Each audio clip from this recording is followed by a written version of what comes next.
Xitoy qanday qilib dunyoni zabt etdi? Bugun shu haqida gaplashamiz. Hamma narsa 1978-yildan boshlandi. Xitoy izolyatsion davlatdan ochiq texnologiyalarga o'tish davlatiga aylandi va millionlab talabalarni dunyo bo'ylab o'rganishga yubordi.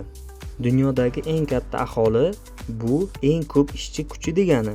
Qishloq xo'jaligidan sanoatga o'tish millionlab odamlarni fabrikalarga olib kirdi va mahsulotlar tan narxini rekord darajada arzonlashtirishiga sabab bo'ldi.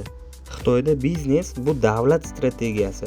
Eksport uchun subsidiyalar, erkin iqtisodiy zonalar va arzon kreditlar ajratildi. Hukumat iqtisodiyotni temir qo'l bilan boshqaradi va rivojlantiradi. Xitoyda shunchaki buyumlar emas, ularning eng mayda detallari ham o'zida ishlab chiqariladi. Hamma narsa bir joyda. Xomashyo, zavod va logistika. Bu tezlik raqobatchilardan ustun kelishlikka sababchi bo'ldi. Xitoy endi arzon sifatsiz mahsulotlar degani emas, ular sun'iy intellekt, yashil energiya, elektr avtomobillar bozorida yetakchilikni qo'lga oldi.